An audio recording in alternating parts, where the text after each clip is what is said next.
A este quinto curso de evangelizadores que organiza la Delegación de Misiones de la Diócesis de Madrid. Esto comenzó con la historia de la Misión Madrid hace unos años, que el cardenal Rouco se empeñó en hacer una gran misión diocesana y nosotros dijimos, ¿qué podemos aportar como Delegación de Misiones? Pues podemos aportar formación desde la experiencia de los misioneros y de la misión. Y por eso hemos organizado estos cursos. Este año son estos 4 días, lunes, martes, miércoles y jueves, y tienen siempre la misma estructura. La primera parte rezaremos, porque no hay misión sin oración. Esto no es un cursillo para un máster, esto es un cursillo cristiano. Y yo no entiendo esto sin partir de la oración.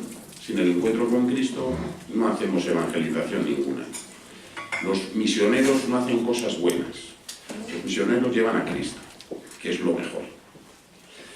1, 2. Luego formación muy específica, y este año hemos pensado que un texto muy importante para revitalizar y para formarnos en él es la última exhortación del Santo Padre Francisco, Gaudete et Exsultate, sobre la santidad. Y tenemos el privilegio, y así me lo ha recalcado el cardenal Osoro, y ahora don Jesús también, tenemos el privilegio de que cada día nos va a dar esta parte uno de los 4 obispos auxiliares de la Diócesis de Madrid.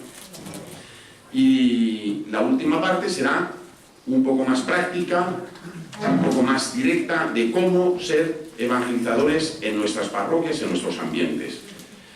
Bueno, pues hoy empezamos con la primera parte el primer día de esto. Cada santo es una misión, y lo da don Jesús Vidal. Como esto se está grabando, pues saldrá en todos los sitios. Es el obispo preferido de este delegado. Ya está.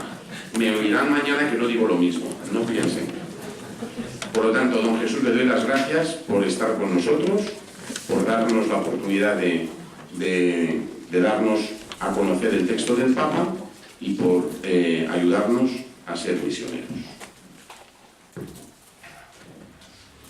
Muchas gracias también, don José María, por haberme invitado a este curso, a esta escuela de evangelizadores. ¿En qué consiste la santidad? Dice Paul Claudel que la santidad no es besar en la boca a un leproso o morir en tierras paganas, sino hacer la voluntad de Dios sin demora, sin tratar de permanecer en tu sitio o de subir más alto. En la introducción de su encíclica, el Papa Francisco señala con mucha claridad que la finalidad de la exhortación apostólica no es hacer un tratado sobre la santidad, sino exhortarnos a vivirla hoy. Esperamos que el fruto de estas jornadas sea el mismo, no que nos vayamos muy contentos con una gran reflexión sobre la santidad, sino que al salir se encienda en nosotros el anhelo de ser santos. Es decir, que estas conferencias que vais a tener, estas exposiciones, los testimonios, nos muevan a querer para nosotros con más intensidad, si cabe, porque seguro que lo queréis ya con muchísima intensidad, y por eso estáis aquí, lo que Dios quiere. ¿Quiénes son los santos? Es sorprendente que ante esta pregunta el Papa Francisco no responde con una descripción detallada de cuáles serían los elementos que tendríamos que encontrar para ver un santo, de tal manera que siguiendo esa descripción pudiéramos decir esta persona es santa. Me parece muy sorprendente que el Papa Francisco señala que los santos son aquellos que nos acompañan. Antes que una descripción, el Papa describe la santidad como una compañía. Citando la carta a los Hebreos, señala aquella ingente nube de testigos que nos acompaña. Esos son los santos. Cuando hablamos de santidad, tenemos la tentación de referirnos a una perfección humana respecto a unos criterios que en el fondo nos marcamos nosotros. Hay una acepción de la palabra santidad que se refiere a una imagen de excepcionalidad que está representada por una aureola. Todos diríamos rápidamente: yo no soy santo. El santo sería alguien extraordinario, en el sentido más profundo de la palabra, que está fuera de lo ordinario, fuera de lo normal.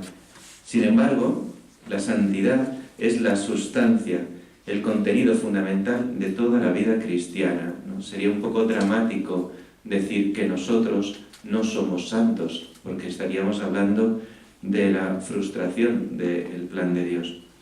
El santo no es un superhombre, el santo es un hombre real, porque sigue a Dios, y en consecuencia vive para aquello para lo que fue hecho. Esto es lo que significa hacer la voluntad de Dios. San Pablo, hablando de sí mismo, y no pensaríamos que San Pablo era un ególatra o un hombre muy vanidoso, él decía, daba testimonio, porque al final esto es un testimonio de lo que él realmente vivía. Decía a los Gálatas: aun viviendo en la carne, yo vivo de la fe del Hijo de Dios. San Pablo reconoce lo sustancial que es para él la relación con Jesucristo y cómo no podría vivir viviendo en la carne, por lo tanto en su fragilidad, en su debilidad, como no puede vivir fuera de esta relación. En efecto, la santidad es el reflejo de la figura de aquel único hombre en el que la humanidad ha encontrado su perfecto cumplimiento, Jesucristo. Por lo tanto, la clave para medir la santidad está en el seguimiento de Cristo. Hablando de aquellos que han sido testigos de Cristo para nosotros, dice el Papa: quizá su vida no fue siempre perfecta, pero aun en medio de imperfecciones y caídas, siguieron adelante y agradaron al Señor. Estos son a los que el Papa llama, con esa expresión que tanto se ha extendido, los santos de la puerta de al lado. Esta idea de los santos de la puerta de al lado tiene su fundamento en algo que el Papa Francisco subraya muchas veces citando un texto que le gusta mucho de la Lumen Gentium. Dice: fue voluntad de Dios el santificar y salvar a los hombres no aisladamente, sin conexión alguna de unos con otros, sino constituyendo un pueblo que le confesara en verdad y le sirviera santamente. Es decir, que el Señor no ha querido salvar individuos aislados. Esto es muy importante, porque no es la concepción que nosotros tenemos habitualmente. Tenemos un concepto de santidad profundamente individualista, muy marcado por esta conciencia individualista que vivimos hoy. Es: yo tengo que ser santo. Pero de nuevo aquí aparece esa idea de la perfección individual. El Señor ha querido, no, como os decía antes, salvar individuos aislados. El Señor ha querido salvar un pueblo a través de individuos concretos. Es aquello que popularmente decimos cuando decimos, ¿no?, con una expresión, que los santos son como cerezas, que cuando uno tira de una cereza, ¿verdad?, en un bol de cerezas o en un cuenco de cerezas, salen unas enganchadas con las otras, ¿verdad? Pues así es. Si miramos a la historia de la Iglesia, vemos que los santos están enlazados unos con otros. Dios, que es comunión trinitaria, ha creado al hombre en la comunión de un pueblo.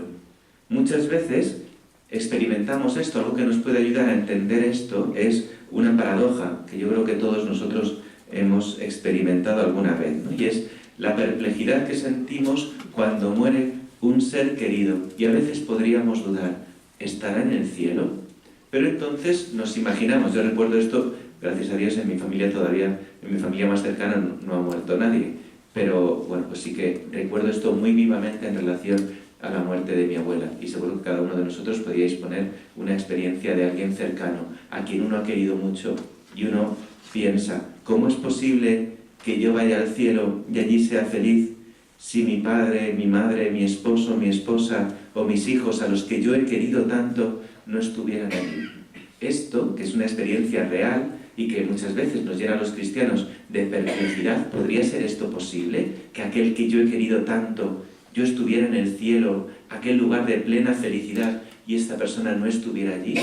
Esto me parece que es como una especie de huella que podemos detectar en nuestro corazón de esto que Dios ha hecho. y es que nos ha creado vinculados a través del amor, ¿no? Esto se da fundamentalmente en la familia, pero también en la iglesia, ¿verdad? Cuántas personas a las que hemos conocido a través de la amistad, ¿verdad? Esto muestra que estamos íntimamente vinculados y nos habla de un destino común de santidad, de tal manera que yo realmente quiero que aquellos a quienes quiero participen también de la felicidad del cielo. El rostro de Dios, la chispa de la santidad, ese rostro de Dios grabado en cada uno de nosotros, incluso en aquel que vive una vida más sombría y más alejada de la luz de Dios, parece que podría brillar en este amor prácticamente indestructible que son los lazos familiares, ¿no? Fijaos, poniéndose en el ejemplo, podríamos pensar esta madre que ama a su hijo, que está tan alejado, ¿verdad? Y aquí podemos descubrir un rasgo profundo del amor de Dios por nosotros, esta madre que ama a un hijo tan alejado y que en el fondo, por muy alejado que su hijo esté de Dios y de ella y del daño que se le haya podido hacer, le cuesta imaginarse el cielo sin su hijo, ¿verdad? Recordamos aquí la cita de Santa Teresa Benedicta de la Cruz, que el Papa a su vez cita en el número 8 de la exhortación. Dice Santa Teresa: en la noche más oscura surgen los más grandes profetas y los santos. Sin embargo, la corriente vivificante de la vida mística permanece invisible. Seguramente los acontecimientos decisivos de la historia del mundo fueron esencialmente influenciados por almas sobre las cuales nada dicen los libros de historia. Y cuáles sean las almas a las que hemos de agradecer los acontecimientos decisivos de nuestra vida personal, es algo que solo sabremos el día en que todo lo oculto será revelado. En esta frase, en esta cita de Santa Teresa Benedicta de la Cruz, creo que podemos encontrar al menos dos luces importantes para nuestra vida. La primera, que Dios, en general, trabaja la orfebrería de la santidad en lo oculto. Es decir, que Dios va generando la santidad en algo que no se ve, que permanece oculto, muchas veces incluso oculto para nosotros mismos. Pensad que así vivió el Señor la mayor parte de su vida.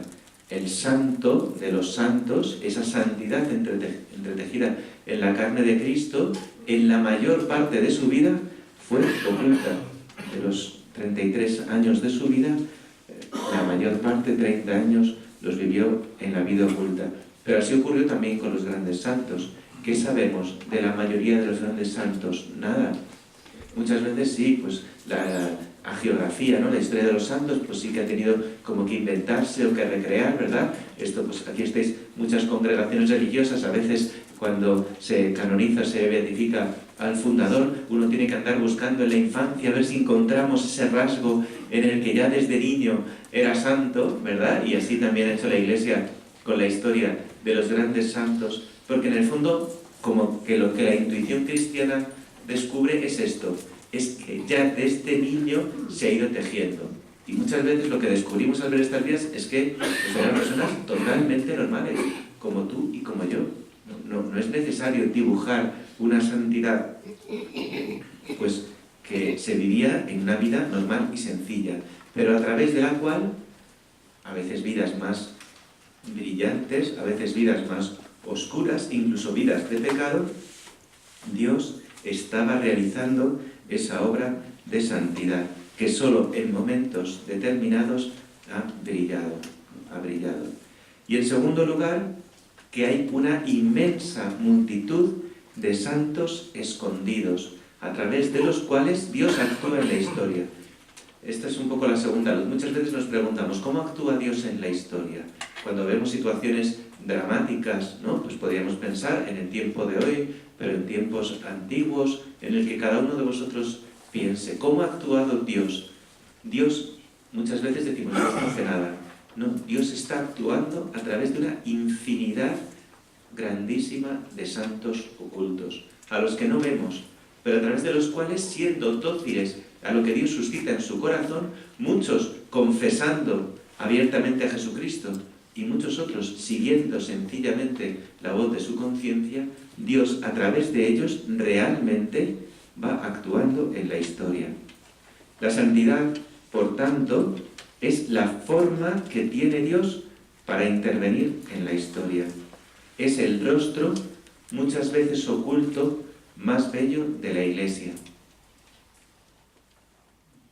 Muchas veces los medios de comunicación, ¿no?, y ahora pues también lo podemos ver, muestran un rostro feo, un rostro desfigurado de la Iglesia, ¿no?, como queriendo mostrar pues su pecado, su deseo de poder, de fama, su abuso de este poder.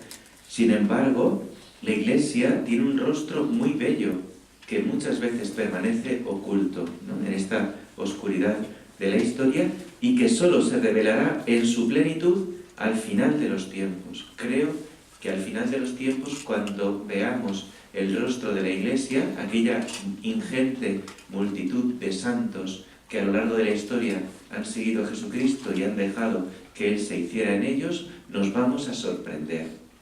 Nos vamos a sorprender de lo hermosa que es la Iglesia, de tanta gente que con su pequeña fidelidad embellece el rostro de la Iglesia. Es esto que decía Santa Teresa, ¿no?, cuando decía, incluso para nuestra vida, ¿no?, cuáles sean las almas a las que hemos de agradecer los acontecimientos decisivos de nuestra vida.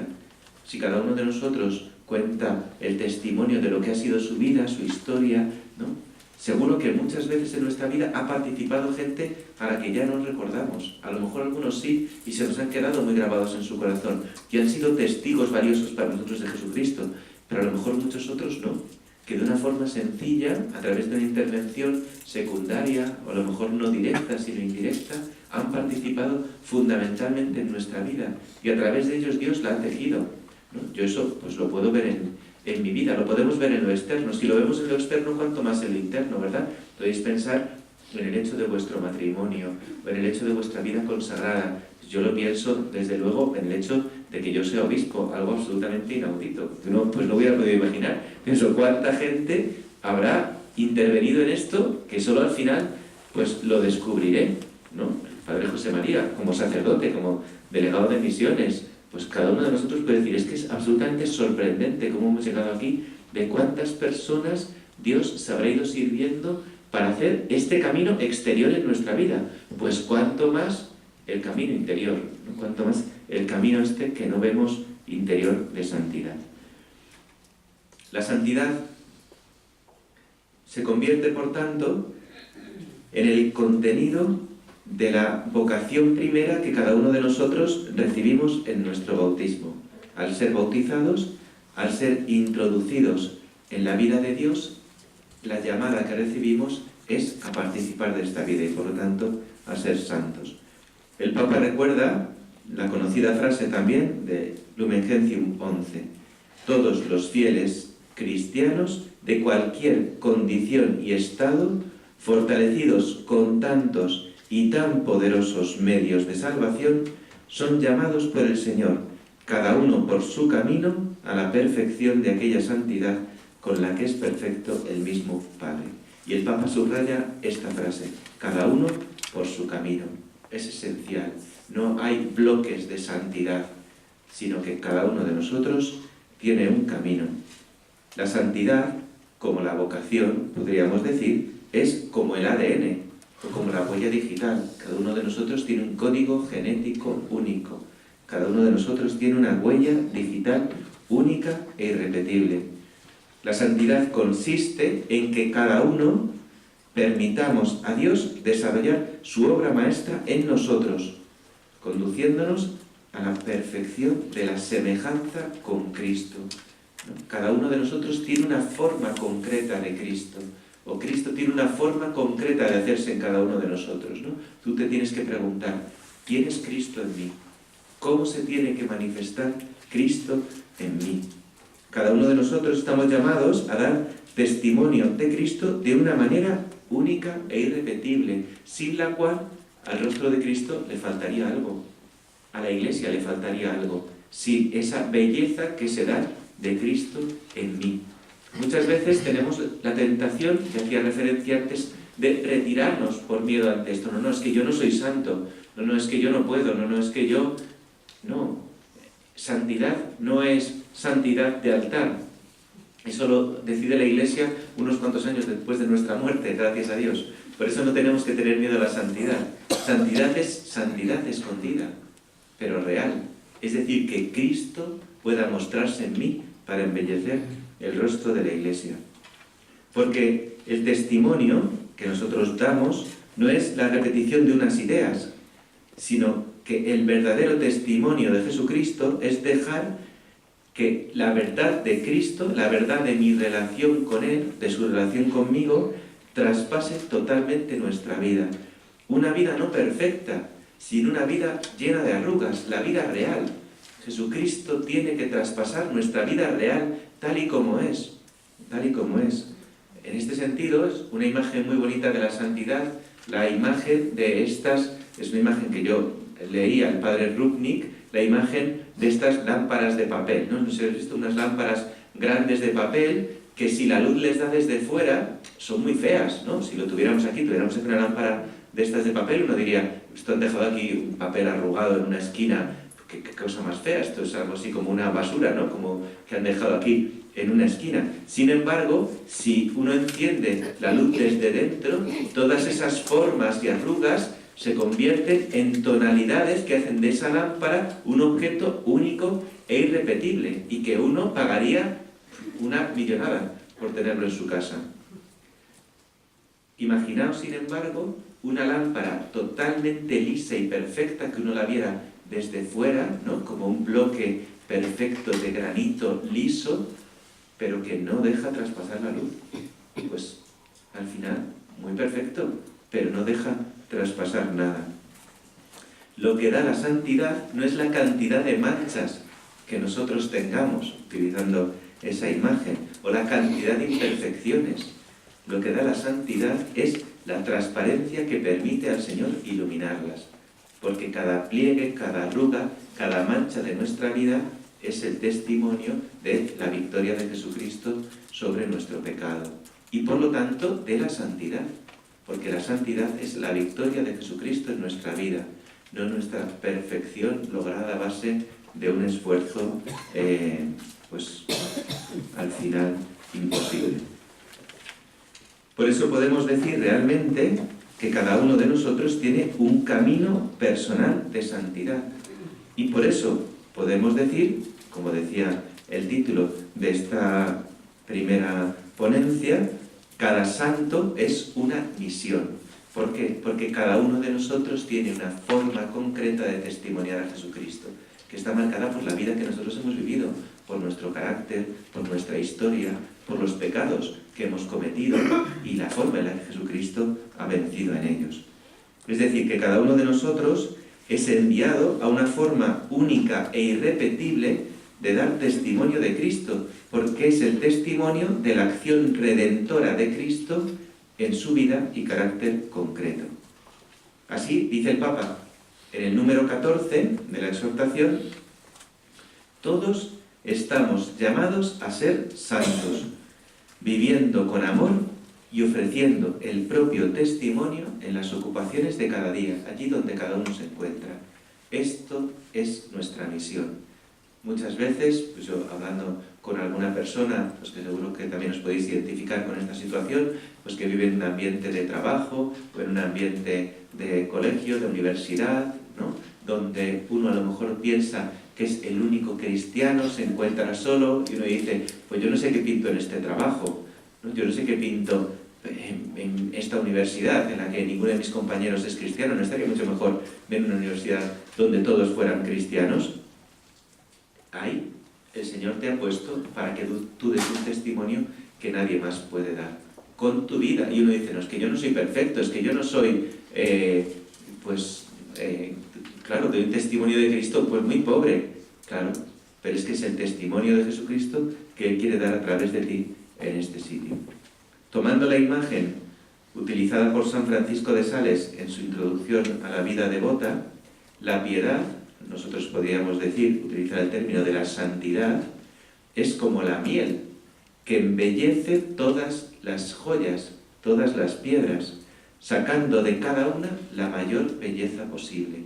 La santidad en ti es tu mayor belleza, la mayor belleza de cómo eres tú, no de cómo es el de al lado. no de cómo es este santo en el que tú te piensas, no en el que es esa persona que tú dices, esta persona qué buena es. No, eso sería imposible. Que tú dices, ay, este padre, qué santo es, pues yo tengo que ser. No, porque la santidad es la belleza de Cristo en ti, en ti. Lo mismo se puede decir, como os decía, de la santidad, que es la forma más bella de vivir la vida en las circunstancias concretas que nos ha tocado vivir cada uno. El Papa lo dice de nuevo en el número 15 de la exhortación, haciendo referencia ahora a la gracia del bautismo. Dice, deja que la gracia de tu bautismo fructifique en un camino de santidad. Que, tomando la imagen de la lámpara de antes, es deja que la luz de Cristo, que te fue entregada, que fue encendida en ti el día de tu bautismo, brille dentro de ti. ¿Cómo? A través de la transparencia, a través de la verdad, no ocultándote detrás de un muro de perfección que al final te amarga, sino reconociendo, esto es la fe, reconociendo la acción de Cristo en ti, dando gracias y dando testimonio de ella. Esta gracia inicial del bautismo, que nos sumerge en la vida trinitaria y en la vida de la Iglesia, está acompañada de infinitud de dones. Son aquellos medios de los que hablaba antes el pasaje de la Lumen Gentium, ¿no? Cuando decía, fortalecidos con tantos y tan poderosos medios de salvación. La palabra de Dios, los sacramentos, los santuarios, la vida fraterna en la Iglesia en todas sus relaciones, pues la relación que podéis tener con un obispo, con un sacerdote, con consagrados, con laicos, en todas estas relaciones, dentro de la familia, con los compañeros del trabajo, con los compañeros de estudio, en todas estas relaciones, esta luz llega a nosotros. La luz a mí llega a través de la vida que vivo cotidianamente y de todas aquellas personas con las que me encuentro. Llega a través de la oración, llega a través del tiempo de silencio, llega a través, pues como digo, ¿no? Pues de la celebración de la Eucaristía, de la reconciliación. Cada vez que recibo el perdón, recibo de nuevo la misericordia que ilumina mis pecados y que me hace experimentar y poder dar testimonio de ella, ¿no? Pues infinitud de poderosos medios. Esta santidad, como nos señala el Papa Francisco, se teje a su vez en pequeños gestos. No dejarse llevar por las críticas y la murmuración. Abrirnos, a lo mejor, a la escucha paciente de otro. Pues en este medio, a lo mejor pues de trabajo o de familia, ¿no? En el que hay tanta crítica, pues resistirme a esto, ¿no? No dejar que esto me haga opaco. Porque al final el pecado nos hace opacos. El pecado, al volvernos dentro de nosotros mismos, ¿no? Esa idea de la mancha, con la que tantas veces tradicionalmente se ha identificado el pecado, lo que quiere decir es esto, ¿no? La mancha en un cristal que es opacidad.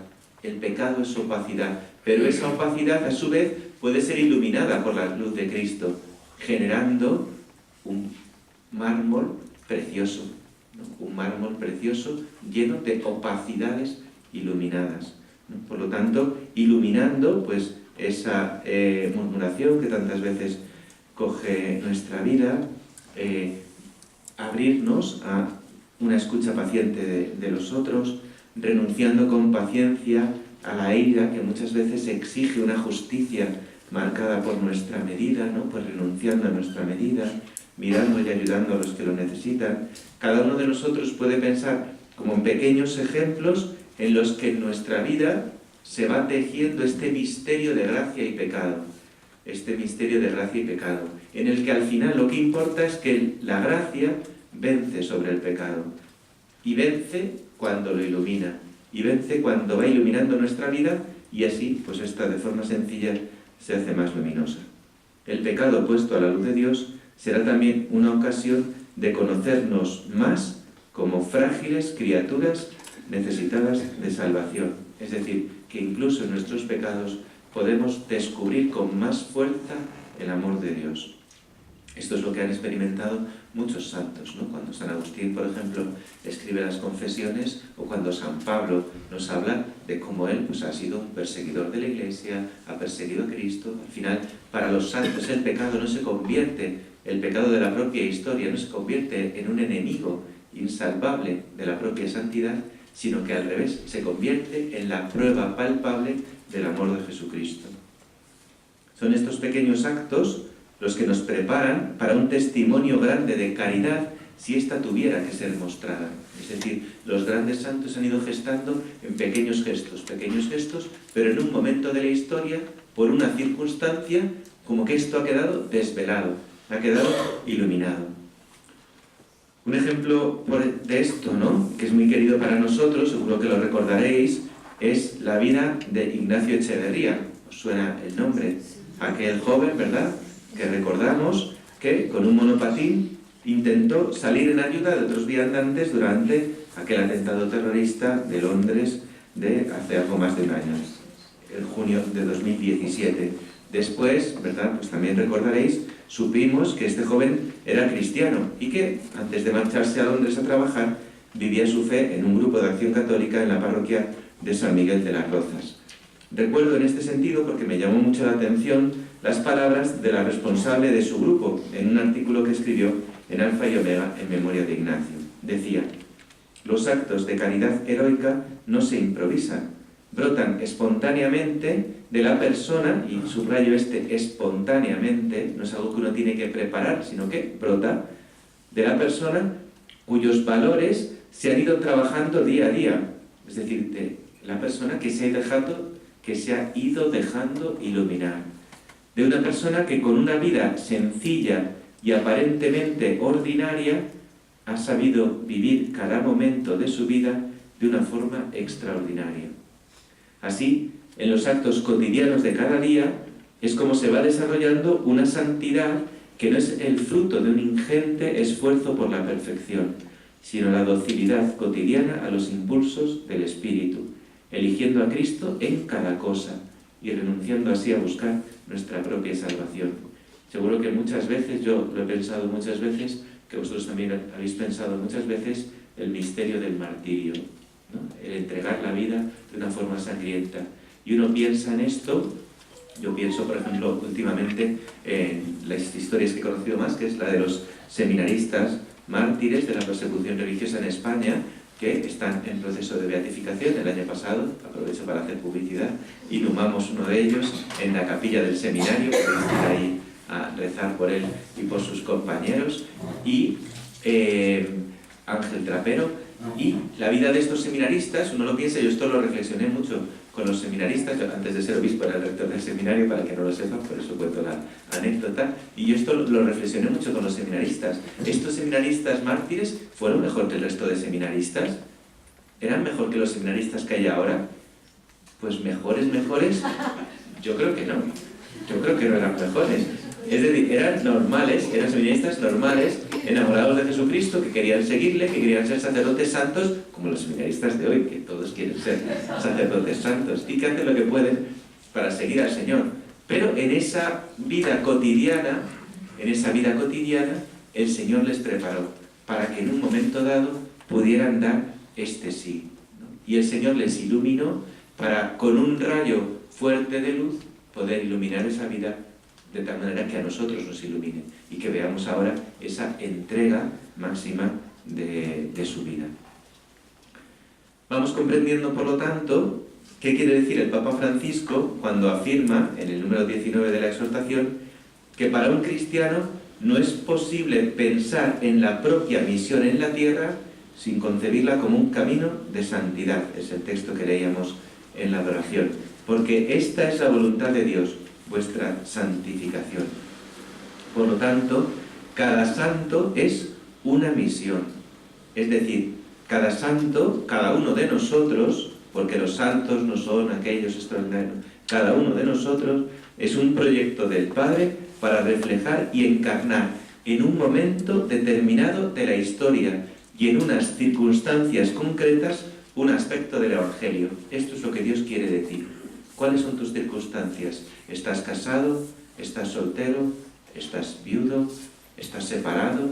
¿Tienes hijos? ¿No los tienes? ¿Estás consagrado? ¿Eres sacerdote? ¿Eres obispo?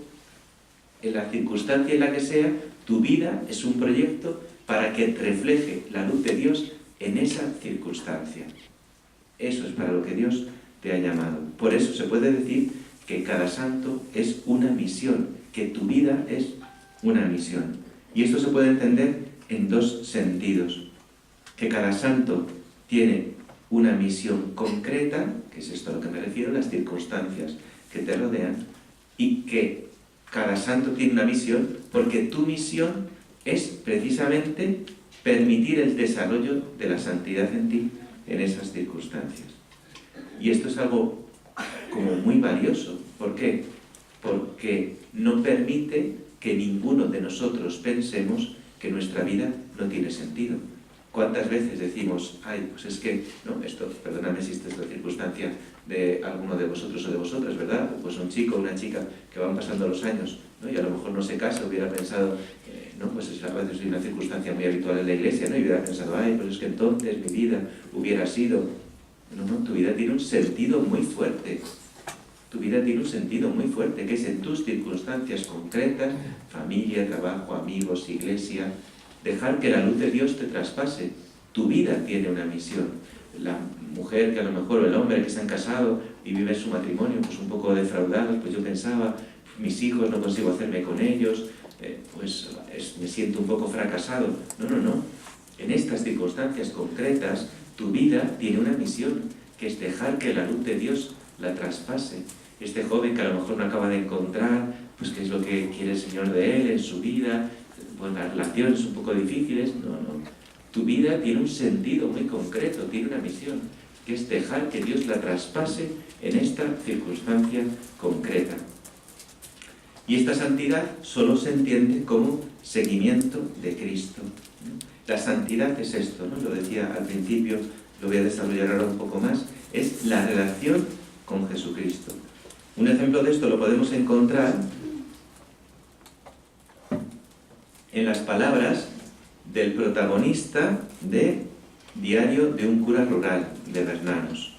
Dice este sacerdote: yo ante la muerte no intentaré hacerme el héroe o el estoico. Si tengo miedo, diré, tengo miedo, pero se lo diré a Jesucristo. Fijaos qué bonito. Al final es la vida que vivimos cada uno de nosotros. No hace falta, a ver si no es que para ser santo hay que hacer aquí, no. La vida que vivimos cada uno de nosotros, pero en relación con Jesucristo. En esto precisamente consiste la santidad, no en una perfección que hiciera innecesaria o indiferente la relación con Jesucristo. Pensad cómo esto es muy habitual, cuando pensamos que la santidad es como algo que ya nos hiciera no necesitar de Jesucristo. Es una gran paradoja. ¿Por qué? Pues porque ya habríamos alcanzado esa perfección. Pensamos muchas veces que la gracia, ¿no? Cuando nos movemos en este concepto de perfección, como una meta que tenemos que hacer con nuestra voluntad, la gracia es una ayuda para alcanzar esta perfección, pero a veces pensamos que esta perfección llegará un día, bueno, pensamos a veces, vivimos en la ilusión, es que llegará un día en que ya no tendré que confesarme, llegará un día en que ya no necesitaré a Cristo, porque ya seré perfecto, ya tendré totalmente a Cristo, ya no necesitaré. Pero qué paradoja es esta, ¿no? ¿Qué paradoja es esta? Y esto muchas veces se da, los sacerdotes a veces lo experimentamos en el confesionario, cuando personas mayores o jóvenes, se da más en mayores porque llevan más tiempo viviendo, viven un poco la dramática situación de haber llegado a un punto en el que ya son incapaces de reconocer un pecado, ¿no? Es decir que, por desgracia, ¿no? Porque es un drama que muchas veces es pues algo que se ha ido sucediendo en la vida, ¿no? Pero que lo que ha significado es el desarrollo de una grandísima ceguera interior, en la que al final pues uno como que se queda opaco, ¿no? Como con una neblina, ¿no? Con una neblina. Esto lo podemos vivir, es decir, el vivir continuamente, el vivir todas las circunstancias en relación con Él, precisamente porque por el misterio de la encarnación, Él, Jesucristo, recorrió todo lo que nosotros vivimos y se unió a la vida de cada uno. Muchas veces tendemos a pensar que Jesucristo solo está en nuestra vida cuando hay consolación, es decir, cuando nuestra vida es cómoda, tranquila, ¿no? Como que Jesucristo solo andará a nuestro lado por los mullidos caminos de la primavera, es decir, cuando vamos en un lugar ahí de una temperatura agradable, suelo precioso, lleno de flores, pero no es verdad. Jesucristo va a nuestro lado, también lo sabemos y lo hemos experimentado muchas veces, en los caminos del dolor y el sufrimiento. Pero es más, Jesucristo también va con nosotros cuando transitamos los caminos del pecado. Porque Jesucristo no nos traicionará, no nos abandonará, porque no puede abandonarse a sí mismo, no puede negarse, no puede negar su entrega hecha de una vez para siempre. Y en esta compañía de Jesucristo en nuestra vida se va realizando la semejanza a Él, ¿no? Fijaos cómo es precisamente al mantener la relación con Jesucristo en todo momento y abrirnos a esta relación, cuando la semejanza se va dando de una forma casi inconsciente, ¿no? El verdadero santo se va haciendo de forma inconsciente, y esa es nuestra vida, ¿no? Seguro que tenéis todos experiencia de gente que a vuestro lado se ha ido así santificando en la enfermedad de un familiar, en la perseverancia en un trabajo, en una misión escondida, ¿verdad? Y uno le ve a lo largo del tiempo y percibe una luz que ha aparecido, ¿no? Tiene que ver con esto. Fijaos que en realidad este es el camino que el Señor hizo con los apóstoles. El Señor a los apóstoles, cuando les pide que le sigan, no les pide ninguna acción extraordinaria. ¿Qué les dice? Que permanezcan con Él. Simplemente les llama para que estén con Él. Van caminando con Él, simplemente viviendo con Él, viendo cómo Él hace cosas, cómo Él hace milagros, cómo Él hace tal. Ellos pues con sus historias, discutiendo, no entendiéndolo, con sus pecados, como nosotros, ¿no? Rechazando al Señor, ¿no? Negándole. El Señor que les pide: no os separéis de mí, venid conmigo hasta Jerusalén, hasta la cruz. No llegan, solo San Juan ahí llevado por la Virgen, un poco a rastras, podríamos pensar, ¿no? Bueno, no lo sé, Dios me libre, San Juan me perdone, pero solo llega San Juan, ¿no? Pero el Señor permanece con ellos, ¿no? Y esto es lo que Él les enseña, esto es lo que Él enseña a Pedro, ¿no? Que Él ha permanecido con Él en la traición y que de ahora en adelante solo tiene que seguir haciendo lo mismo, que es permanecer con Él. Con palabras del Papa Benedicto XVI, citadas por el Papa Francisco en la exhortación, podemos decir que la santidad se mide por la estatura que Cristo alcanza en nosotros, por el grado como con la fuerza del Espíritu Santo moderamos toda nuestra vida según la suya. Y esto se hace por una amistad muy profunda, ¿no? Un rasgo de la santidad en nosotros no está en lo perfecto que eres, está en una pregunta, y es: ¿puedes vivir sin Jesucristo? Si tú dices: yo es que ya mi vida no la entiendo sin Jesucristo, a lo mejor soy un pecador tremendo, pero es que mi vida ya no la entiendo sin Jesucristo, es que estoy unido a Él, es que ya no me explico sin Él. Este es el camino de la santidad. Así cada santo es un mensaje que el Espíritu Santo toma de la riqueza de Jesucristo y regala a su pueblo. Por eso, como os decía, no podemos mirar la santidad como ausencia de pecado. Santidad no es ausencia de pecado. Santidad es el camino de perfección de la relación de Cristo en nosotros. Este camino es, por lo tanto, la construcción del reino de Dios. Esto significa que Cristo se ha puesto como cabeza, como rey, como cabeza, como aquel que ordena todas las relaciones que vivimos, como aquel que ordena mi relación en la familia, como aquel que ordena mis relaciones en el trabajo, en la empresa, como aquel que ordena mis relaciones sociales, como aquel que ordena mis amistades, como aquel que ordena mi vecindario, en mí, ¿no? A través de mí. Pero esto no se hace por imposición, sino a través de nosotros, a quienes nos ha conquistado por su entrega. Cristo quiere vivir todo esto contigo, tu familia, tu trabajo, tu vecino, todo lo tuyo, Cristo lo quiere vivir contigo. Todo lo quiere vivir contigo. Solo se trata de que tú le dejes vivirlo contigo. Y esto requiere afrontar cotidianamente el misterio del rostro de Cristo en el otro. Como decía el Papa Francisco en el Evangelii Gaudium, el Evangelio nos invita siempre a correr el riesgo del encuentro con el otro. El rostro del otro es siempre un riesgo para nosotros, pero es también una oportunidad, ¿no? Porque en su presencia física misma que nos interpela, su dolor, sus alegrías, sus reclamos, ¿no? Todo esto nos abre a la relación con Él y por lo tanto un lugar en el que la luz de Dios, de Cristo, se hace presente. Por último termino con dos consideraciones del Papa Francisco que me parecen muy adecuadas para la santificación del tiempo hoy, que son el silencio y el tiempo libre. Esta misión necesita de silencio. ¿Para qué? Para que toda esta obra resuene en nosotros. Huir de la soledad es huir de nosotros mismos y de la misión a la que el Señor nos llama, ¿no? En un mundo en el que estamos tan llenos de sonidos, de ruidos, necesitamos experimentar el vacío que dé espacio para que la presencia de Dios que está en el fondo pueda ser percibida. Mirad, si cada uno de vosotros hace silencio, puede percibir el rumor de la santidad en ti. Esto lo tenéis que reconocer. Dios os está haciendo santos y tenéis que reconocerlo, porque si no, negáis la obra de Dios.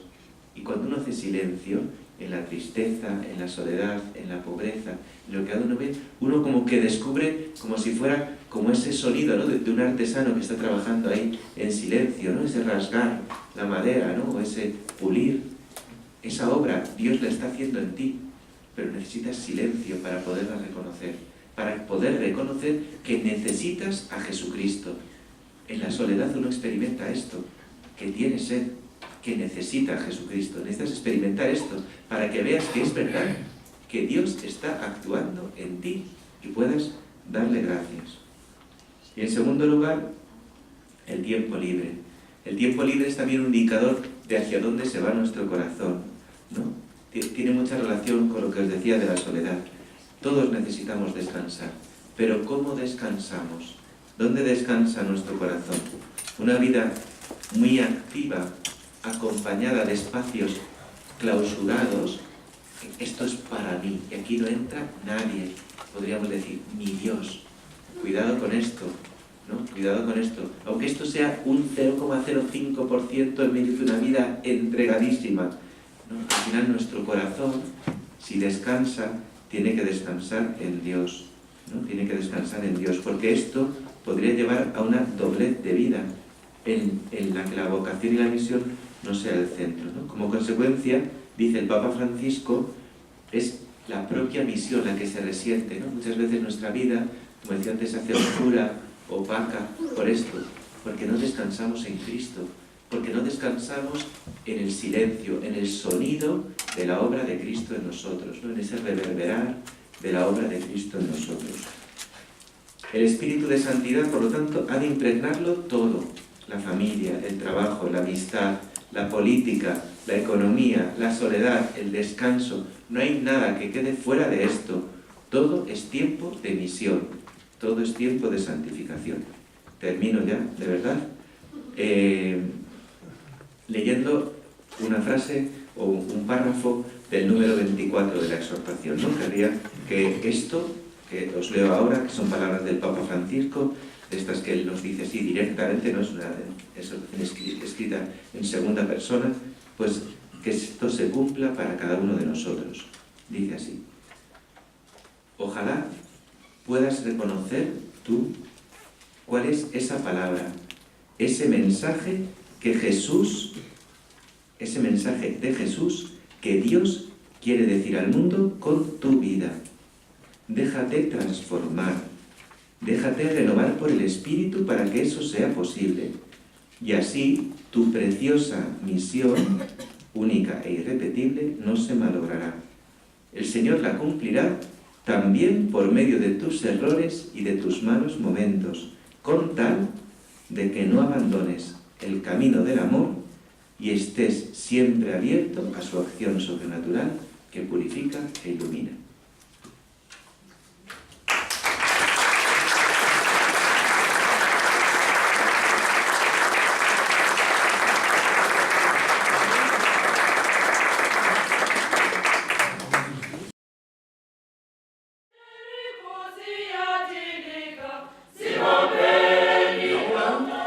Viene Olga Madrigal, que nos va a hablar de cómo convertir la catequesis, cómo hacer que la catequesis sea de verdad un instrumento de evangelización. Y yo le quiero dar las gracias a ella por venir esta tarde a estar con nosotros.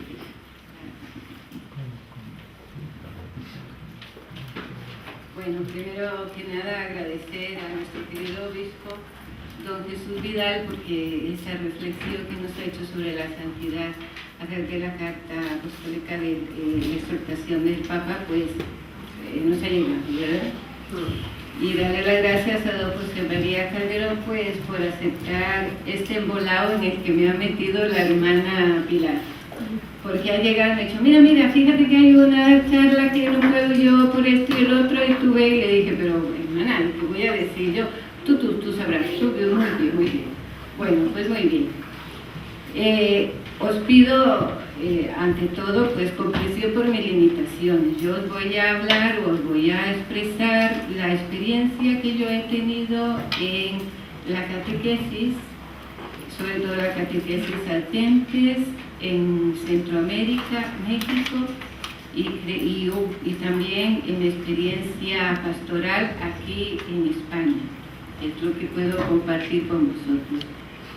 El deseo es que entre todos encontremos la manera de hacer una iglesia misionera como nos la pide el Papa Francisco. Y en eso debe de estar el empeño de todos nosotros. El tema, pues, o la reflexión, esta parte que me ha tocado, la he dividido en dos momentos. Un primer momento sería aquel que concierne a la necesidad urgente que nosotros tenemos de una catequesis misionera.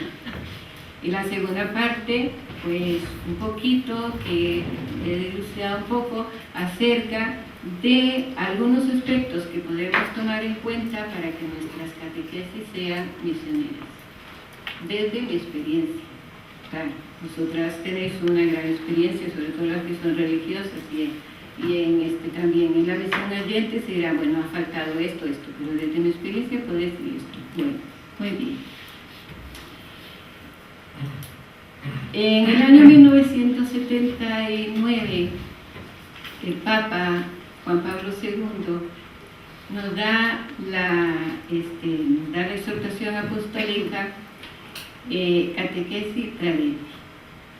En esta exhortación apostólica, muy bonita por cierto, nos anima a todos los catequistas a que hagamos que la fe que ya han recibido nuestros catequizandos pueda ir creciendo. Es una enseñanza que nosotros vamos dando, a través del cual, en un proceso catequético, vamos creciendo en la santidad como cristianos. ¿Qué ha pasado desde esto hasta hace un poco? Bueno, que a pesar de todos los esfuerzos e innumerables esfuerzos, y si fuera la hermana Pilar diría todo lo que hemos trabajado en la comisión de catequesis, pues vemos que en nuestras iglesias, nuestros templos, cada vez hay menos gente, que los jóvenes han desaparecido casi de nuestros templos. Y es cuando entra en el año 2013 la exhortación del Papa Francisco, y en esa carta nos dice el Papa Francisco, pues ante tal situación vivida necesitamos una iglesia que sea misionera. Una iglesia, toda ella misionera, donde todas las estructuras de esta iglesia cambien. Es una iglesia en salida hacia la misión. ¿Por qué el Papa Francisco nos habla a nosotros de una iglesia de salida? Yo creo que cada vez lo vemos como los cristianos o el cristianismo sociológico en nuestra sociedad va agonizando.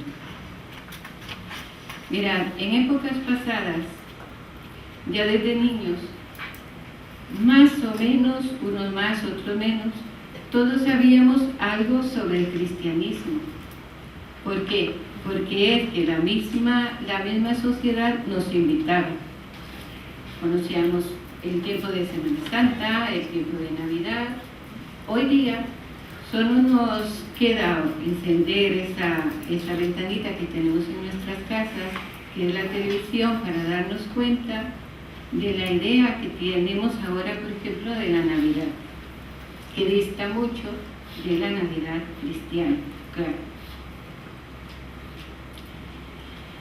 El diálogo entre fe y cultura ha desaparecido.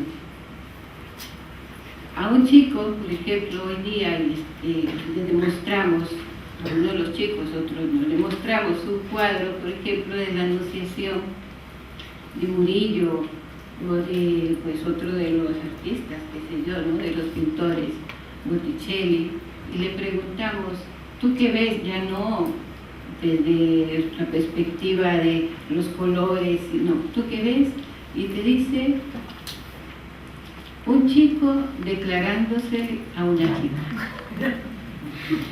Un chico declarándose a una chica.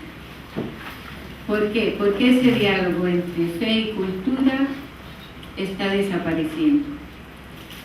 La sociedad no le habla al joven del cristianismo, no le habla al joven de la fe.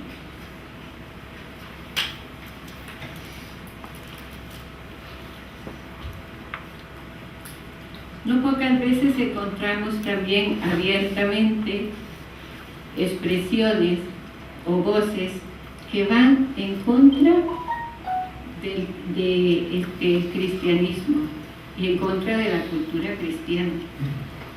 Eso lo estamos viviendo hoy día, ¿no? Muy a menudo. Ante esta situación es fundamental que el catequista ya no vaya a dar su catequesis con estos métodos para hacer aumentar la fe, sino que tenga que proclamar el querigma. ¿Por qué? Porque muchas veces nos encontramos en nuestros medios chicos, niños, jóvenes y adultos que no han escuchado el querigma.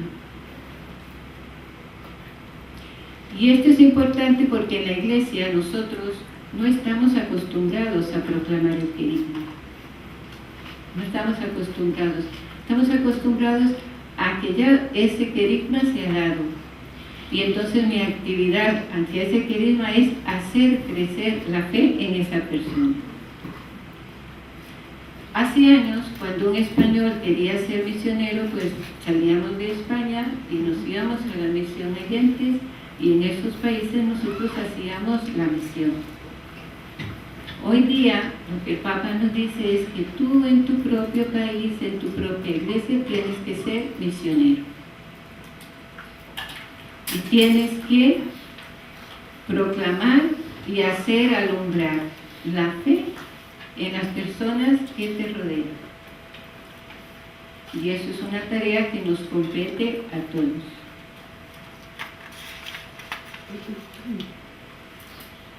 Los jóvenes que tenemos en la iglesia y que están en la actividad catequética lo entienden muy bien. Lo que les estoy diciendo, que hoy día los jóvenes no conocen mucho nuestra fe. Mira, el otro día estábamos preparando un tema de la catequesis y uno de los jóvenes estaba diciendo, bueno, es que cuando recibamos a estas personas, lo primero, antes de presentarles este tema, primero tenemos que hablarle de Jesús, porque habrá jóvenes que no lo conocen. Y yo me pregunté, y yo decía, sí, es verdad, hay jóvenes que lo conocen.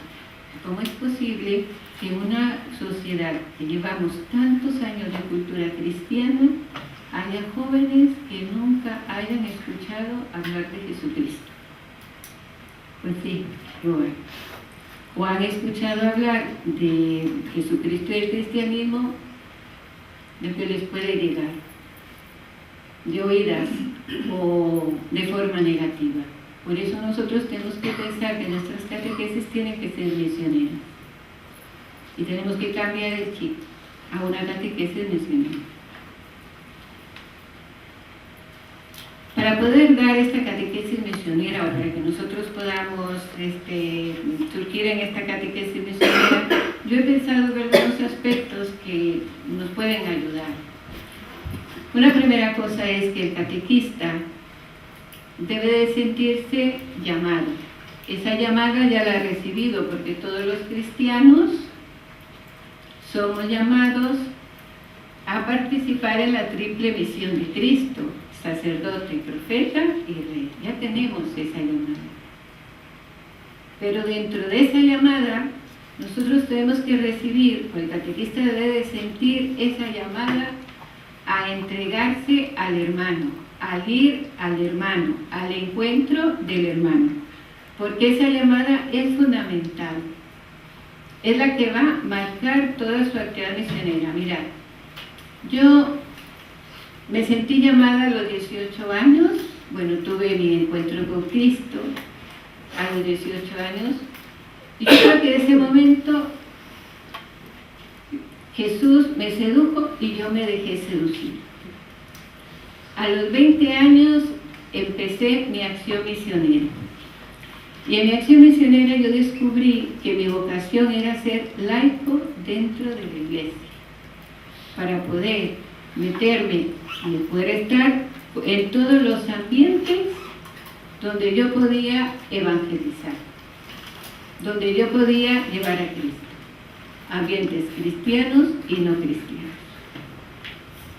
Pero en fin, no voy a hablar de mi vocación, sino que quisiera hacer un pequeño homenaje a todas esas gentes en América Latina, en Centroamérica, a todos esos catequistas, a todos esos cristianos que, queriendo llevar a sus comunidades a Cristo, son capaces de caminar desde la madrugada horas y horas con sus botas llenas de lodo, sus ropas sencillas, sus caras quemadas por el sol, para recibir la formación que las parroquias y las diócesis les dan para poder llevarlas luego a sus comunidades.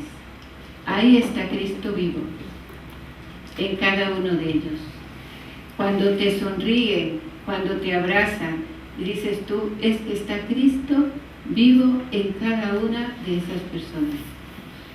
Y el llamado que ellos han recibido a ser dentro de su comunidad animadores, lo están llevando desde el amor, desde la entrega y de la experiencia que han tenido de Cristo. Esa experiencia que han recibido aún de la misma naturaleza, fijaos. Otro aspecto que el misionero debe de tomar en cuenta, o el catequista, para hacer su acción, su catequesis misionera, es la inculturación. Yo creo que yo soy la persona menos apropiada para hablar desde la inculturación y por lo tanto no me voy a meter tanto en el aspecto de la inculturación. Más bien les voy a hablar de mi experiencia de la inculturación en Chiapas. En México fui enviada a Chiapas. Chiapas sabéis que está en la parte casi colindando con Guatemala, ¿verdad? Recuerdo que hablando con los indígenas de Chiapas, uno me dijo, mira, la fe nos mantiene de pie, el Evangelio nos mantiene de pie en la fe, firmes, pero nuestra voz ha sido poco escuchada. Y yo, reflexionando y viendo, comprendí, y de ahí porque digo de la experiencia de la inculturación, que es que cuando nosotros vamos a hablar de Jesucristo, antes tenemos que conocer y tenemos que inculturarnos en la realidad. ¿Por qué? Porque en medio de su raíz, en medio de su historia, en medio de sus religiones ancestrales, en medio de sus ídolos, ahí hay semillas del reino que nosotros tenemos que saber descubrir para a través de ellas poderle anunciar el Evangelio. No podemos ir predispuestos con mi cultura y decir, es que esto no es Evangelio, esto es... No, tengo que tener los ojos, los oídos muy dispuestos y muy abiertos para poder leer la verdad con mayúscula que está entre esa cultura. Porque si no, no voy a ser oída. Os pongo un ejemplo de esto. El día 31 de octubre, pues salí de la universidad muy tarde, las 11 por ahí, me tomé el metro. Cuando llegué al metro, el metro además de que estaba llenísimo, iban unos chicos de 13 o 15 años, vestidos disfrazados. Y entonces pues yo me acerqué un poco así y cotillando, empecé a escuchar de qué hablaban los chicos. Eran chicos muy educaditos, eran chicos muy majos, eran chicos muy... que iban en su rollito, ¿no? Iban hablando de su rollito, de esto, de si el otro. Bueno. Y yo me cuestionaba, ¿qué motivará a estos chicos para vestirse de esa forma tan fea y tan extravagante, ¿no? Y poder decir que están disfrutando? Y luego decía, pero ¿qué le pasará a nuestra sociedad española para cambiar, porque luego viene mucha más gente, para cambiar los huesitos de santo con los ricos que están por unas calabazas, todas de color naranja, sin dientes y feas? ¿Qué nos está pasando? Y recordé en otra de las partes de que he estado en México, pero ahora en la parte casi colindando con Estados Unidos. Esta costumbre de Halloween está muy enraizada, muy enraizada. Entonces en un colegio, cuando dábamos a la tarea de pues hacer catequesis a los chicos, de que descubriera que no era una tradición nuestra, que no era una tradición que era venida, y el verdadero sentido del Halloween. Entonces los chicos decían, ya después de toda la catequesis y todo, le decían a los chicos, bueno, es que en realidad, los más pequeños te decían, es que en realidad en Halloween lo que nos gusta es porque nos dan caramelos y dulces, y entonces pues eso es muy bien, y ya te empezaban a decir, bueno, pero mira. Y luego los chicos dicen, pero si nosotros no vamos ni a tirar huevos, ni a hacer cosas malas, ni lo que vamos es a disfrutar. Salir de casa, pasarlo bien y disfrutar. Yo el día en el metro pensaba, si yo viniera con los parámetros culturales de México a hablarle a estos chicos, en la siguiente estación del metro me tiro afuera. ¿Por qué? Porque yo me tengo que inculturar.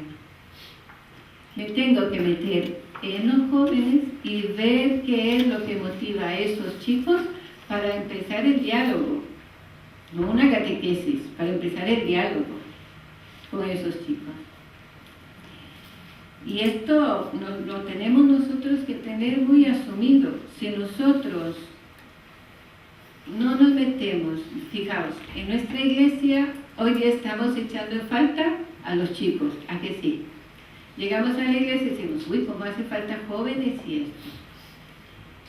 Pero nosotros para hablarle a los jóvenes tenemos que conocer la cultura que hoy están viviendo los jóvenes. Y mirad, los jóvenes de hoy día, su cultura es la noche, ¿a que sí?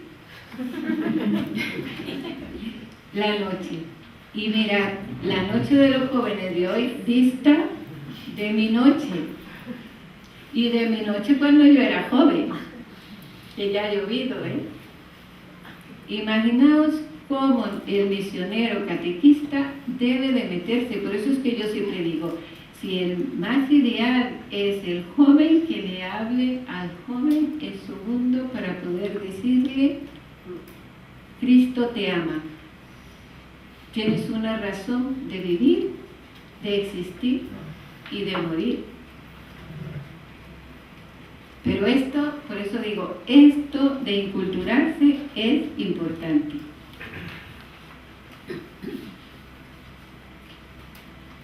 Además de la inculturación, bueno, ya he llamado, tengo la inculturación, ahora el acompañamiento.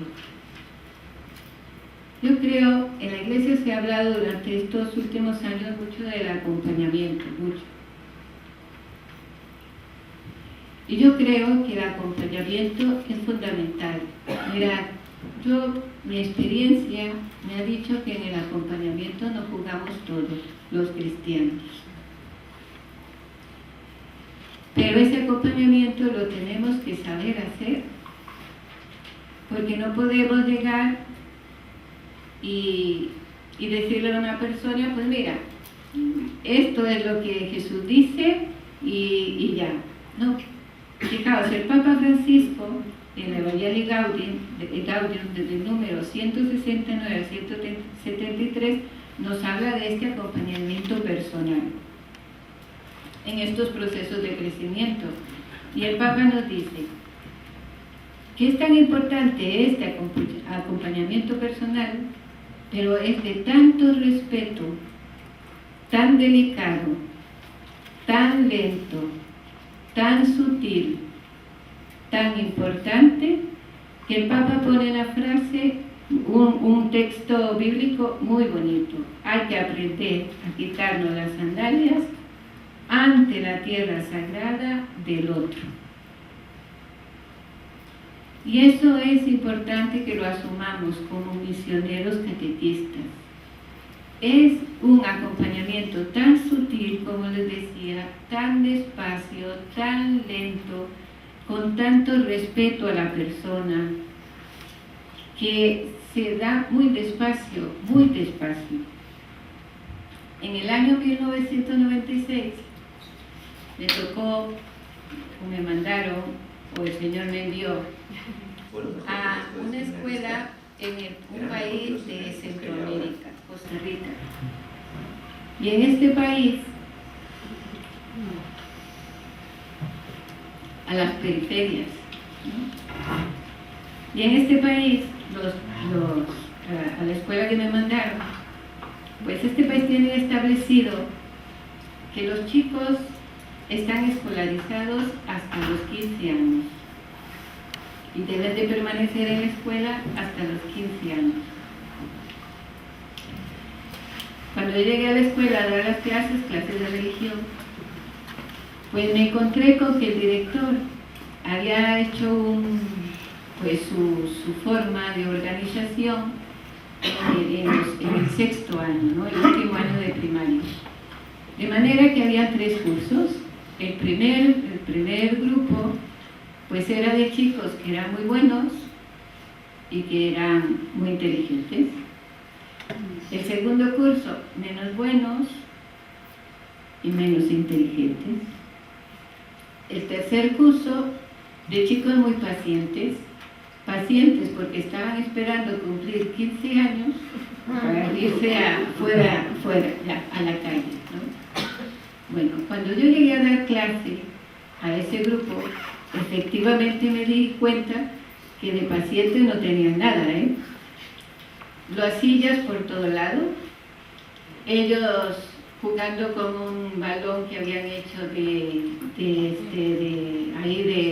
papel, diciendo tacos de un lado para otro, y yo dije, madre mía, chico de 14 años, 15 años más o menos.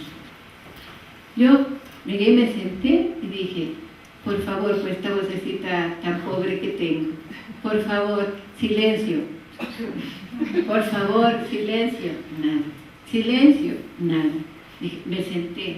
Dije, mientras no saquen cuchillos, todo lo demás ni navajas, yo estoy aquí. Bueno, eso fue la primera vez. Con deseo de que acabara la clase, claro. La segunda vez lo mismo. La tercera y dije, me llegaba y me sentaba. Hasta que un día, el líder del grupo, y ya sabéis que cuando el líder habla todos callan, el líder del grupo me dijo, oye, ¿tú por qué no nos acusas ante el director? ¿y tú por qué no nos dice que nos callemos? ¿Y por qué no nos gritas? Y le dije, yo un poco temblando porque dije, no sé por dónde van a salir estos, ¿no? Y dije, bueno, digo, ¿y qué gano yo con eso? Si yo voy a decirle al director que no hacéis caso, que no queréis recibir la clase, nunca os voy a conocer, y yo lo que quiero es conoceros. Y dice el chico, ¿quiere conocerlos? Bueno, pues ya empezaron a hablar. Me empezaron a indagar, que dónde estaba, que qué hacía, que no sé cuánto. Yo les contestaba con la verdad y con sencillez. Yo les empezaba a preguntar, ellos me respondían lo que les daba la gana, lo que querían, ¿no?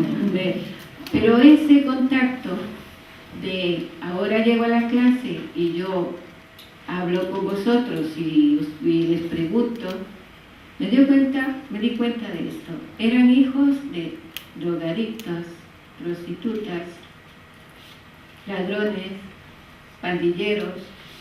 Bueno, que la situación de vida de esos chicos era muy complicada. Todo el año yo no di ni una clase de religión, ni una clase. Qué bien que el supervisor nunca fue ahí, porque si no, bueno, ni una clase de religión. Cuando acabó el curso, casi para acabar, le dije a los chicos, oye, ¿qué os parece si hacemos una convivencia? Nos vamos a un lugar, una casa de convivencia, ahí estamos el día, no sé cuánto. Lo que me costó encontrar la casa de convivencias, porque las religiosas tenían algunas, pero viendo lo que iba a llevar les costaba un poco acceder, claro. Al final sí, accedieron unas religiosas a que los llevara a convivencia en su casa. Me busqué un grupo de jóvenes que entre cantos y sus testimonios les hablara sobre Cristo. Y los chicos quedaron encantados de eso. Yo nunca les hablé de Dios, por eso le digo que el acompañar a veces es de mucho tiempo y a lo mejor no nos toca a nosotros el momento de hablarle a esa persona sobre Jesucristo. A lo mejor, pero hemos iluminado el camino. Yo estoy convencida que si esos chicos no hubiesen llevado todo ese acompañamiento, el día en que el retiro no hubiesen respondido de esa forma.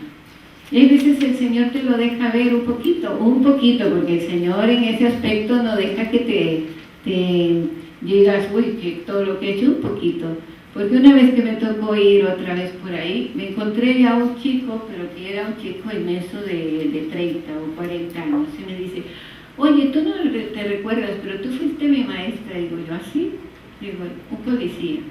De los chicos estos, había salido un policía que, bueno, siquiera uno ya podemos decir que muy bien, ¿no? Pues este es el acompañamiento que tiene que haber acompañamiento de nuestras catequesis. Es fundamental, es importante. Y este acompañamiento, pues, vamos a ver cómo vamos de tiempo, este acompañamiento lleva, pues, para mí, 3 momentos importantes. Uno, la presencia. Yo tengo que estar presente en la vida de ellos, su presencia, tengo que estar con ellos, tengo que caminar con los que yo quiero evangelizar, los chicos en la universidad, en el colegio, no le van a decir al chico, oye, Cristo te ama, no, pero yo estoy presente contigo y camino, yo estoy aquí, yo te escucho, yo estoy presente, eso es lo importante. Porque nuestra presencia es una presencia como cristianos. Porque la presencia no es que llegamos y bueno, es que yo voy a hacer lo mismo que haces tú. No, es una presencia de un cristiano que te acompaña. Y sin decirlo, sin decirlo, que no es necesario decir, no, que yo soy cristiano y eso no. No, sin decirlo, ¿no? Porque van descubriendo en el caminar que yo doy testimonio de que he encontrado un bien mayor, que es Cristo.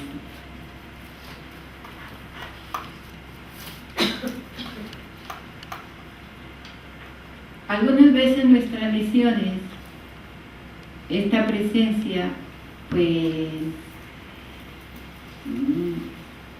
¿cómo les diría?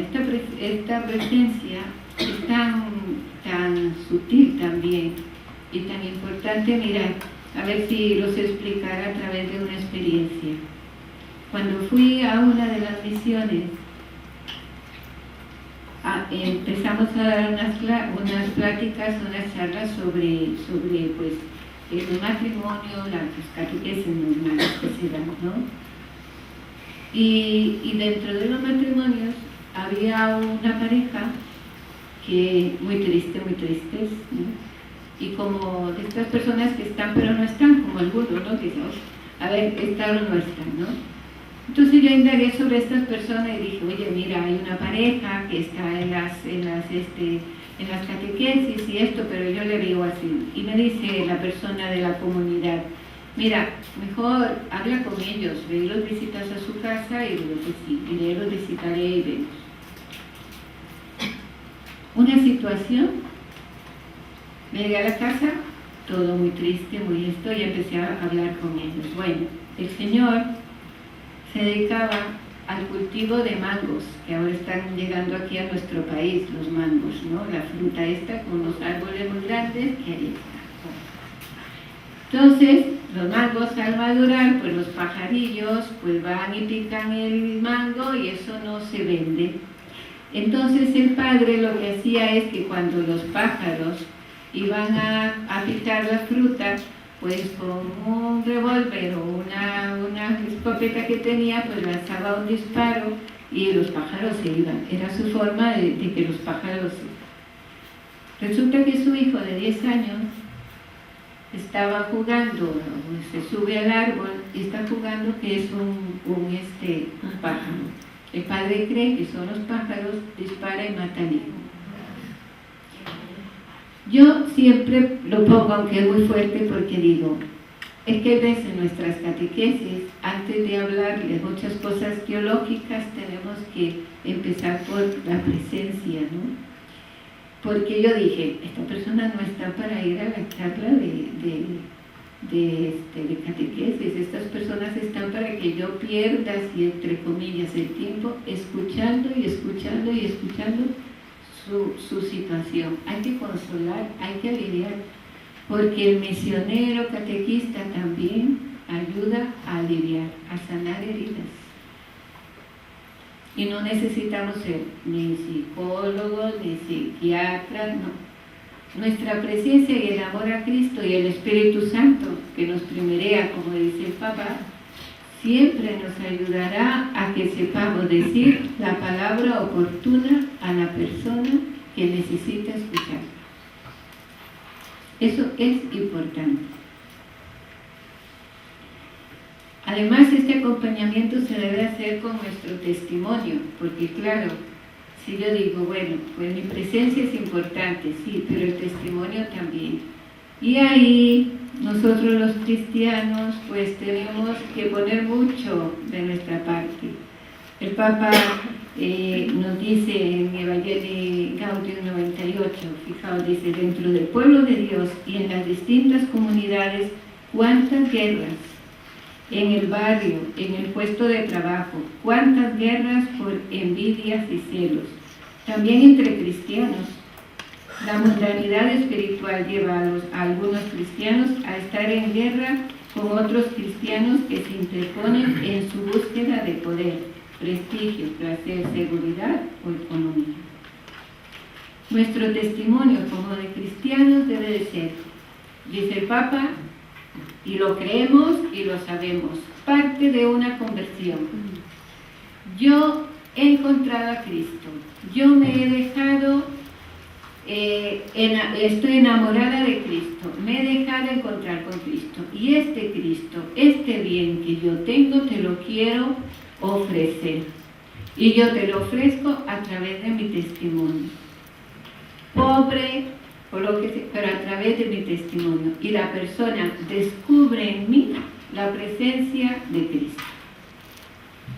No podemos dar lo que no tenemos, y tenemos que enamorarnos y convertirnos para poder darnos a los demás, para poder que la luz de Cristo, la fe, pueda nacer en esa persona. Y luego el diálogo.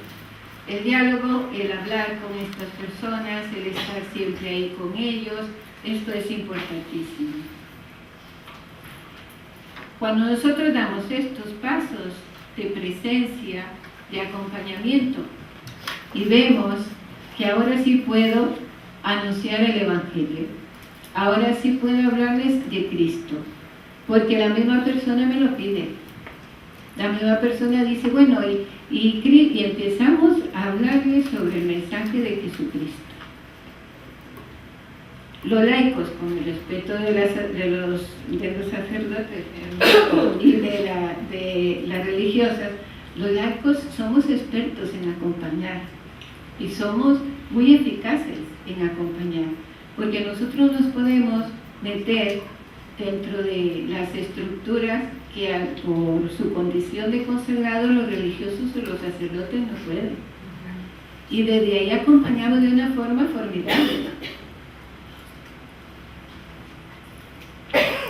Mira, en una de nuestras misiones, y por eso ya voy a comentar, en una de nuestras misiones, yo fui enviada con otras personas a una zona campesina. Esta es de mis experiencias más estremecedoras que he vivido. Fui enviada a una zona campesina, y en esa zona campesina se dedicaba al cultivo de caña de azúcar. Llegamos a ese lugar y no tenían templo, porque el templo estaba, la iglesita estaba muchas horas. Las personas de ahí, para mí, construyeron el templo más hermoso que yo haya visto en mi vida. Limpiaron un poco el cañaveral, tomaron las cañas e hicieron una choza para el Señor. Ahí teníamos nosotros pues las celebraciones de la palabra y la catequesis. Un día, de los muchos que estuvimos, una persona, y que llevamos mucho tiempo ahí, una de las personas me dijo, una señora me dice, quiero hablar contigo. Le digo, bueno, fuimos y había un tronco, nos sentamos ahí y empezamos a hablar de sus cositas. Cuando yo terminé de hablar de sus cositas y me di la vuelta, tenía una fila de gente esperando detrás de mí y yo me asusté de una forma que dije, madre mía, pero vamos. Y entonces improvisé. Yo creo que la mejor charla sobre el sacramento de la reconciliación que pude haber hecho, porque le dije, mire, el sacramento de la reconciliación solamente, o de la confesión solamente en la iglesia, lo puede dar el sacerdote. Yo no soy religiosa, soy laico, por consiguiente, yo no puedo confesar, no debo confesar. Me cae el derecho canónico decirme y saca de la iglesia, yo no puedo confesar. Y me dice, le digo, ¿vosotros creéis que la gente se fue? No. Se quedó ahí. Ese día dije, vaya que los sacerdotes como cuesta la confesión, porque bueno, termina cansado, doliendo el cuerpo y el alma, y la gente quería ser escuchada, porque en ese pueblo el sacerdote, que tiene muchos pueblos, pues llegaba, celebraba la misa, bautizaba y tenía que salir corriendo en su coche para ir a otro lugar. Y entonces ellos necesitaban ser escuchados. Y veían que el misionero, aunque era yo, imaginamos, el misionero era un representante de Dios. Y este ejemplo lo quiero sacar a colación por esto, porque nosotros los misioneros catequistas también necesitamos ser acompañados. ¿Por qué? Porque nosotros no vamos solos. Nosotros no somos unos iluminados que un día decimos, me voy a ir de misión y voy a proclamar a Jesucristo. No, nosotros somos enviados por la iglesia. A mí me encantan los envíos, me encantan. Porque es que yo digo, un envío no es la crucecita que te dan y te ponen en el cuello, no. Ni las palabras que te dice el que te envía, que casi siempre el señor obispo, ¿no? Que te envía y te dice, pues bueno, en la misión. No, es lo que eso encierra. Vas de parte de la iglesia. Debes de ir a la misión amando como ama la iglesia, creyendo lo que cree la iglesia y llevando a la gente el magisterio que la iglesia y la doctrina de la Iglesia, no tu creencia, no tu parecer, no tu criterio. Y es importante porque esto cuando estás en misión o cuando estás dando una catequesis, es en nombre de la Iglesia que estás llevando esa misión. Pero como somos débiles, necesitamos ser acompañados. Fijaos, en Nicaragua, y con esto ya acabo, en Nicaragua, que también es en los tiempos de los años 80 o por ahí, bueno, algunos si lo podéis, hay por ahí en Nicaragua se empezó a gestar lo que se llamó la Iglesia Popular o la Iglesia Revolucionaria. ¿Por qué? Porque había una dictadura, la dictadura de Somoza. Y en una dictadura donde murió mucha gente, donde los pobres fueron, pues, cada vez más pobres y con unas situaciones de justicia imposibles. Y tú como misionero, como parte, dices, pero es que esta gente, y entonces empiezas a decir, bueno, es que vamos a politizar un poco el Evangelio, cuidado. Porque está en la Iglesia, tenemos la doctrina social de la Iglesia, que nos ayuda muchísimo. Pero el Evangelio es el Evangelio Jesús nunca dijo por las armas. Y nos dijo, vamos a arreglar nosotros. Tenemos que sembrar el Evangelio para que las estructuras sociales vayan cambiando. Y esto es importante. Estos pasos que nosotros damos de acompañamiento, que el catequista en esta catequesis misionera damos, es importante porque vamos cambiando la estructura muy lentamente. Pero lo vamos cambiando, pero desde el Evangelio, no de otros criterios. Necesitamos ser acompañados, necesitamos dejarnos acompañar y necesitamos siempre decir, pues yo tengo, aunque sea un laico y diga, estoy dando una catequesis a un adulto, a un niño, yo estoy en nombre de la Iglesia y por cuanto soy la voz de la Iglesia, no soy mi voz. Conversión. Esto el Papa lo dice de una forma muy clara. No puede haber catequesis misionera si no hay una conversión. Lo dejo aquí.